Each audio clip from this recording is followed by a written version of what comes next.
Okay, ಇಡಿ ಬಗ್ಗೆ ಮಾತಾಡೋಣ sir.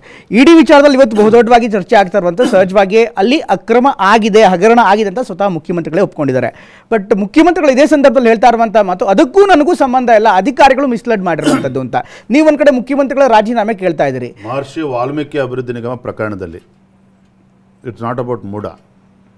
ಇಡಿ ಏನು ಇವತ್ತು ಬಂದಿದ್ದಾರೆ, ಎನ್ಫೋರ್ಸ್ಮೆಂಟ್ ಡೈರೆಕ್ಟರೇಟ್ ತಾವೇನು ಇವತ್ತು ಉಲ್ಲೇಖ ಮಾಡಿದ್ದೀರಿ, ಇದು ಮಹರ್ಷಿ ವಾಲ್ಮೀಕಿ ಅಭಿವೃದ್ಧಿ ನಿಗಮದಲ್ಲಿ ಆಗಿರ್ತಕ್ಕಂಥ 187 ಕೋಟಿ ಹಗರಣದ ಬಗ್ಗೆ ಇವತ್ತು CBI ಕೂಡ ಎಂಟ್ರಿ ಕೊಟ್ಟಿರ್ತಕ್ಕಂಥದ್ದು, ಇಡಿ ಕೂಡ ಎಂಟ್ರಿ ಕೊಟ್ಟಿರ್ತಕ್ಕಂಥದ್ದು. ಅಲ್ಲ, ಇಡಿ ಹೇಳ್ತಾ ಇರುವಂಥದ್ದು, ಇನ್ಫ್ಯಾಕ್ಟ್ ಮುಖ್ಯಮಂತ್ರಿಗಳು ಹೇಳ್ತಾ ಇರುವಂಥದ್ದು ಇಡಿ ಔಚಿತ್ಯವನ್ನು ಪ್ರಶ್ನೆ ಮಾಡ್ತಾ ಇದ್ದಾರೆ. ಈಗಾಗಲೇ SIT ತನಿಖೆ ಆಗ್ತಾ ಇದೆ, ಇಡಿ ಈಗ ಯಾಕೆ ಕರ್ಕೊಂಬಂದರು ಅಂತ ಅವ್ರು ಪ್ರಶ್ನೆ ಮಾಡಿದ್ದಾರೆ. ನೇರವಾಗಿ ಹೇಳಿದ್ದಾರೆ, ಈಗಾಗಲೇ ತನಿಖೆ ಆಗ್ತಾ ಇರುವಂಥ ಸಂದರ್ಭದಲ್ಲಿ 34 ಕೋಟಿಯಷ್ಟು ರಿಕವರಿ ಕೂಡ ಆಗಿದೆ, ಈಗ ಇಡಿ ಬಂದಿರೋದು ಯಾಕೆ ಅನ್ನುವಂಥ ಒಂದು ದೊಡ್ಡ ರಾಜಕೀಯ ಪ್ರಶ್ನೆಯನ್ನು ಮುಂದಿಟ್ಟಿದ್ದಾರೆ ಅವರು. ಪ್ರಮೋದ್ ಅವರೇ, 2 ಪ್ರಶ್ನೆಯನ್ನು ಇಟ್ಟಿದ್ದೀರಿ. ಮೊದಲನೇದು, ಎನ್ಫೋರ್ಸ್ಮೆಂಟ್ ಡೈರೆಕ್ಟರೇಟ್ ಮಹರ್ಷಿ ವಾಲ್ಮೀಕಿ ಅಭಿವೃದ್ಧಿ ನಿಗಮದಲ್ಲಿ ಎನ್ಫೋರ್ಸ್ಮೆಂಟ್ ಡೈರೆಕ್ಟರ್ ಈಗ ಯಾಕೆ ಎಂಟ್ರಿ ಹೊಡೆದಿದ್ದಾರೆ ಅಂತಕ್ಕಂಥದ್ದು ಮೊದಲನೇ ಪ್ರಶ್ನೆ. ಇಲ್ಲಿ ಆ ಪ್ರಶ್ನೆಗೆ ಉತ್ತರ ಏನು ಅಂತ ಹೇಳಿದ್ರೆ, ವಾಲ್ಮೀಕಿ ಅಭಿವೃದ್ಧಿ ನಿಗಮ ಏನು ನಾಡಿನಲ್ಲಿರ್ತಕ್ಕಂಥ ಪರಿಶಿಷ್ಟ ಪಂಗಡಗಳ ಆ ಸಮುದಾಯದ ಅಭಿವೃದ್ಧಿಗೆ ಮೀಸಲಿಟ್ಟಿರ್ತಕ್ಕಂಥ ಹಣವನ್ನು ಕಾಂಗ್ರೆಸ್ ಇವತ್ತೇನು ಅಧಿಕಾರದಲ್ಲಿದೆ ಲೂಟಿ ಹೊಡೆದು 187 ಕೋಟಿನ ಪಕ್ಕದ ರಾಜ್ಯಕ್ಕೆ ವರ್ಗಾವಣೆ ಮಾಡಿಕೊಂಡು ಆ ದುಡ್ಡನ್ನು ಡ್ರಾ ಮಾಡಿಕೊಂಡು ಇವತ್ತು ಲೋಕಸಭಾ ಚುನಾವಣೆಗೂ ಕೂಡ ದುರ್ಬಳಕೆ ಆಗಿರ್ತಕ್ಕಂಥದ್ದು ಎನ್ಫೋರ್ಸ್ಮೆಂಟ್ ಡೈರೆಕ್ಟರೇಟ್ ಪ್ರೆಸ್ ನೋಟ್ ಕೂಡ ಇವತ್ತು ಹೇಳ್ತಾ ಇದೆ. ನಾನು ನಿಮ್ಮ ಮೂಲಕ ರಾಜ್ಯದ ಮುಖ್ಯಮಂತ್ರಿ ಕೇಳೋದಕ್ಕೆ ಇಷ್ಟಪಡ್ತೇನೆ, ಏನು ದಲಿತರ ಬಗ್ಗೆ ಮಾತಾಡ್ತೀರಿ, ಪರಿಶಿಷ್ಟ ಪಂಗಡದ ಬಗ್ಗೆ ಮಾತನಾಡ್ತೀರಿ, ಅಹಿಂದ ಬಗ್ಗೆ ನೀವು ಮಾತಾಡ್ತಕ್ಕಂಥ ಸಿದ್ದರಾಮಯ್ಯನವರು ಇಷ್ಟು ದೊಡ್ಡ ಹಗರಣ ಆದಾಗ, ಪಾಪ ಚಂದ್ರಶೇಖರ್ ಅಂತಕ್ಕಂಥ ಒಬ್ಬ ಲೆಕ್ಕಾಧಿಕಾರಿ ಆತ್ಮಹತ್ಯೆ ಮಾಡಿಕೊಂಡಾಗ ಆ ಡೆತ್ ನೋಟ್ ಸಿಕ್ಕಿದೆ. ನಿಮ್ಮ ಹಣೆಬಾರ, ರಾಜ್ಯ ಸರ್ಕಾರದ ಹಣೆಬಾರ ಏನು ಅಂತೇಳಿ ಡೆತ್ ನೋಟ್ ಓದಿದ್ರೆ ಸಾಕಾಗ್ತದೆ. ಮುಖ್ಯಮಂತ್ರಿಗಳು ಹೇಳ್ತಾರೆ, ಯಾವಾಗ ಚಂದ್ರಶೇಖರ್ ಆತ್ಮಹತ್ಯೆ ಮಾಡ್ಕೊಳ್ತಾರೆ, ಡೆತ್ ನೋಟ್ ಸಿಗ್ತದೆ, what was the statement of chief minister? ನನ್ನ ಸರ್ಕಾರದಲ್ಲಿ ಯಾವುದೇ ಹಗರಣ ನಡೆದಿಲ್ಲ. ಇದು ಮುಖ್ಯಮಂತ್ರಿಗಳು ಹೇಳಿರ್ತಕ್ಕಂಥದ್ದು. ನೀವು ತೆಗೆದು ನೋಡಿ ಬೇಕಾದರೆ ಮುಖ್ಯಮಂತ್ರಿಗಳು ಸ್ವತಃ ಹೇಳ್ತಕ್ಕಂಥದ್ದು, ಚಂದ್ರಶೇಖರ್ ಆತ್ಮಹತ್ಯೆ ಮಾಡ್ಕೊಂಡ ನಂತರದಲ್ಲಿ ಯಾವುದೇ ಹಗರಣ ನಡೆದಿಲ್ಲ ನಮ್ಮ ಸರ್ಕಾರದಲ್ಲಿ ಅಂತ ಹೇಳ್ತಾರೆ. ಎರಡನೇ ಹಂತದಲ್ಲಿ ಹೇಳ್ತಾರೆ, ಇಲ್ಲ ಹೌದು ಹಗರಣ ನಡೆದಿದೆ, ಆದರೆ ಅಧಿಕಾರಿಗಳ ಮಟ್ಟದಲ್ಲಿ ಆಗಿರ್ತಕ್ಕಂಥದ್ದು, ಸರ್ಕಾರಕ್ಕೂ ಈ ಹಗರಣಕ್ಕೂ ಸಂಬಂಧ ಇಲ್ಲ.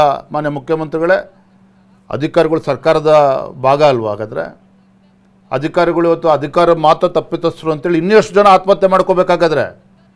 ಅಧಿಕಾರಿಗಳಷ್ಟೇ ತಪ್ಪಿತಸ್ಥರು ಅಂತ ಹೇಳಿದಾದರೆ ನಾಗೇಂದ್ರ ಅವ್ರು ಯಾಕೆ ರಾಜೀನಾಮೆ ತೆಗೆದುಕೊಂಡ್ರೆ? ಹಾಗಾದ್ರೆ ನೀವು ಯಾವ ಮಂತ್ರಿಗಳು, ನಾಗೇಂದ್ರ ಅವರು ರಾಜೀನಾಮೆ ಯಾಕೆ ತೆಗೆದುಕೊಂಡ್ರು ಮುಖ್ಯಮಂತ್ರಿಗಳಾಗಾದರೆ? ಅವರು ಸರ್ಕಾರದ ಭಾಗನೇ ಇಲ್ಲ, ಮಂತ್ರಿಗಳು ಪಾತ್ರ ಇಲ್ಲ ಅಂತ ಹೇಳಿದ್ರೆ ಯಾಕೆ ರೆಸಿಗ್ನೇಷನ್ ತೊಗೊಂಡ್ರಿ ನೀವು? ಹಾಗಾದರೆ ಮೂರನೇ ಹಂತದಲ್ಲಿ ಹೇಳ್ತಾರೆ, ಹೌದು ಹಗರಣ ಆಗಿದೆ, ಆಗಲೇ 50% ದುಡ್ಡು ಬಂದ್ಬಿಟ್ಟಿದೆ. 50%, 30%, 40% ಎಷ್ಟು ಹಣ ಬಂದಿದ್ದು ನನಗೆ ಗೊತ್ತಿಲ್ಲ. ಆದರೆ ತಾವು ಒಂದು ಭ್ರಮೆಯಲ್ಲಿ ಇರ್ತಕ್ಕಂಥ ಅವಶ್ಯಕತೆ ಇಲ್ಲ. ಇವತ್ತು ಕೆಲವು ಅಧಿಕಾರಿಗಳ ಮನೆಯಲ್ಲಿ ಹಣ ಸೀಸ್ ಆಗಿದೆ ಅಂತೇನು ಹೇಳ್ತಾ ಇದ್ದಾರೆ. ನಮಗೆ ಬರ್ತಾ ಇರ್ತಕ್ಕಂಥ ಮಾಹಿತಿ, ಉದಾಹರಣೆ ಸತ್ಯನಾರಾಯಣ ವರ್ಮಾ, ಹೈದ್ರಾಬಾದ್ ಒಬ್ಬ ರಿಟೈರ್ಡ್ ಆಫೀಸರ್ ಏನಿದ್ದಾನೆ, ಅವ್ರ ಮನೆಯಲ್ಲಿ 12 ಕೋಟಿ ಹಣವನ್ನು ಸೀಸ್ ಮಾಡಿದ್ದೇವೆ ಅಂತ ಹೇಳಿದ್ದಾರೆ. ಇವತ್ತು ಪ್ರಶ್ನೆ ಎದ್ದಿರ್ತಕ್ಕಂಥದ್ದು, ಆ 12 ಕೋಟಿ ಹಣ ಏನು ಅವ್ರ ಮನೇಲಿ ಸಿಕ್ಕಿದ ಸತ್ಯನಾರಾಯಣ ಮನೆಯಲ್ಲಿ ನಿಜವಾಗ್ಲೂ ಕೂಡ ಸೀಸ್ ಆಗಿದೆಯಾ, ಅಥವಾ ಈ ಸರ್ಕಾರದವರೇ ಹಣವನ್ನು ಇಟ್ಟಿಸಿ ಸೀಸ್ ಆಗಿದೆ ಅಂತೇಳಿ ತರ್ತಕ್ಕಂಥ ಪ್ರಯತ್ನ ಮಾಡ್ತಾ ಇದ್ದಾರಾ? ಮತ್ತೊಂದು ಕಡೆ ಮುಖ್ಯಮಂತ್ರಿ ಹೇಳ್ತಾರೆ, ಲ್ಯಾಂಬರ್ಗಿನಿ ಕಾರ್ ನಾನು ನೋಡೇ ಇಲ್ಲ, ಅದನ್ನು ಕೂಡ ವಾಪಸ್ ಕಂಪ್ನಿ ಕೊಡ್ತೇವೆ, ಆ ದುಡ್ಡನ್ನು ವಾಪಸ್ ತರ್ತೇವೆ. ಸ್ವಾಮಿ ಮುಖ್ಯಮಂತ್ರಿಗಳೇ, ಆ ಲ್ಯಾಂಬರ್ಗಿನಿ ಕಾರು ಪ್ರಶ್ನೆ ಇರ್ತಕ್ಕಂಥದ್ದು, ರಾಜ್ಯದ ಜನ ಕೇಳ್ತಾ ಇರ್ತಕ್ಕಂಥದ್ದು, ಲ್ಯಾಂಬರ್ಗಿನಿ ಕಾರು ಆ ಬ್ಯಾಂಕ್ ಆಫೀಸರ್ ಯೂಸ್ ಮಾಡ್ತಾನೆ, ನಾವು ಒಪ್ಪಕ್ಕೆ ಸಾಧ್ಯ ಇಲ್ಲ. ಯಾರಿಗೆ ಗಿಫ್ಟ್ ಕೊಡೋಕ್ಕೆ ತೊಗೊಂಡಿದ್ದೆ ನಮಗೇನು ಗೊತ್ತಿದೆ? ನಿಮ್ಮದೇ ಆದ ಸಚಿವರಿಗೆ ಕೊಡೋಕ್ಕೆ ತೊಗೊಂಡಿರ್ಬೋದು, ಬೆನ್ಸ್ ಕಾರು, ಲ್ಯಾಂಬರ್ಗಿನಿ ಕಾರು. ಇಲ್ಲಿ ಪ್ರಶ್ನೆ ಇರ್ತಕ್ಕಂಥದ್ದು, ದುಡ್ಡು ಬಂದಿದೆ ಅಥವಾ ಬರ್ತಾ ಇದೆ ಅನ್ನೋ ಮಾತ್ರಕ್ಕೆ ಕದ್ದ ಮಾಲನ್ನು ಇನ್ನು ಲೂಟಿ ಹೊಡ್ಕೊಂಡು, ಹಣವನ್ನು ಲೂಟಿ ಹೊಡ್ಕೊಂಡು ಹೊರ ರಾಜ್ಯಕ್ಕೆ ತೆಗೆದುಕೊಂಡೋಗಿ ಲೋಕಸಭಾ ಚುನಾವಣೆ ಹೆಂಡ ಎಲ್ಲ ಖರೀದಿ ಮಾಡಿದಿರಲ್ಲ, ಅದಕ್ಕೆ ಯಾರು ಜವಾಬ್ದಾರಿ? ಹಾಗಾಗಿ ಹಗರಣ ಆಗಿದೆ ಅಂತೇಳಿ ಸ್ವತಃ ಮುಖ್ಯಮಂತ್ರಿಗಳು ಒಪ್ಕೊಂಡಿದ್ದಾರೆ. ಮತ್ತೊಂದು ಕಡೆ ನಾನು ಒಪ್ಕೊಳ್ತಿದ್ದೆ, ಹಗರಣ ಆದಾಗ ನಾಗೇಂದ್ರ ಅವ್ರನ್ನ 24 ಗಂಟೆನಲ್ಲಿ ನೀನೊಬ್ಬ ಜವಾಬ್ದಾರಿದ ಸಚಿವ, ನಿನ್ನ ಜವಾಬ್ದಾರಿ ಇತ್ತು, ಇಂಥ ದೊಡ್ಡ ಹಗರಣ ಆಗಿದೆ, ಪರಿಶಿಷ್ಟ ಪಂಗಡಕ್ಕೆ ಅಭಿವೃದ್ಧಿಗೆ ಮೀಸಲಿಟ್ಟಿರ್ತಕ್ಕಂಥ ಹಣವನ್ನು ದೋಚಿದ್ದೀರಿ ನೀವು ಅಧಿಕಾರಿಗಳು, ನಿನ್ನನ್ನು ತತ್ಕ್ಷಣ ನಿನ್ನ ಮಂತ್ರಿಮಂಡಲದಿಂದ ಬಿಸಾಡ್ತೇನೆ ಅಂತೇಳಿ ತೀರ್ಮಾನ ಮಾಡಿದಿದ್ರೆ ನಾನು ಒಪ್ಕೊಳ್ತಿದ್ದೆ ಮುಖ್ಯಮಂತ್ರಿಗಳನ್ನು. ಅದನ್ನು ಮಾಡಲಿಲ್ಲ ಮುಖ್ಯಮಂತ್ರಿಗಳು. ಪ್ರತಿ ಹಂತದಲ್ಲೂ ಕೂಡ ಅವ್ರನ್ನ ಡಿಫೆಂಡ್ ಮಾಡ್ಕೊಳ್ತಕ್ಕಂಥ ಕೆಲಸ ಮಾಡ್ತಾರೆ. ಈಗ ಕಲ್ಲೇಶಿ ಬಗ್ಗೆ ಮಾತಾಡ್ತಿದ್ದೀವಿ ಸರ್. ಕಲ್ಲೇಶಿ ಕೂಡ ಒಬ್ಬ ಅಧಿಕಾರಿಯಾಗಿದ್ದನು, ವಾಲ್ಮೀಕಿ ನಿಗಮದ ಅಥವಾ ಪರಿಶಿಷ್ಟ ಜಾತಿ ನಿರ್ದೇಶಕರಾಗಿದ್ದವರು, ಇಲಾಖೆ ನಿರ್ದೇಶಕರಾಗಿದ್ದರು. ಈಗ ಅವರೇ ನೇರವಾಗಿ ಹೇಳ್ತಾ ಇದ್ದಾರೆ, ಇಡಿ ಅವರು ತಮ್ಮನ್ನು ಹರಾಸ್ ಮಾಡ್ತಾ ಇದ್ದಾರೆ, ಮುಖ್ಯಮಂತ್ರಿಗಳ ಹೆಸರು ಹೇಳಿ ಅಂತ ಹೇಳ್ತಿದ್ದಾರೆ.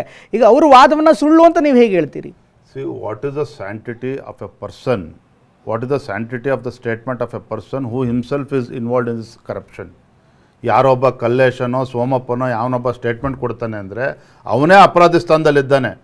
ಈ ಎಲ್ಲ ಅಧಿಕಾರಿಗಳು ಕೂಡ ನಾಗೇಂದ್ರಗೆ ಸಹಕಾರ ನೀಡಿದ್ದಾರೆ. ಈ ಎಲ್ಲ ಅಧಿಕಾರಿಗಳು ನಾಗೇಂದ್ರ ಜೊತೆ ಸೇರಿಕೊಂಡು ದೊಡ್ಡ ದೊಡ್ಡ ಮುಖಂಡರಿಗೆ ಸಹಕಾರವನ್ನು ನೀಡಿದ್ದಾರೆ. ಸೊ ಹಾಗಾಗಿ ಇವರನ್ನ ಪ್ರೊಟೆಕ್ಟ್ ಮಾಡ್ಕೊಳ್ತಕ್ಕಂಥ ಕೆಲಸ ಈ ಸರ್ಕಾರಕ್ಕೆ ಅಧಿಕಾರಿಗಳ ಮೂಲಕ ಮಾಡ್ಕೊಳ್ತಕ್ಕಂಥ ಪ್ರಯತ್ನ ನಡೆಸಿದ್ದಾರೆ.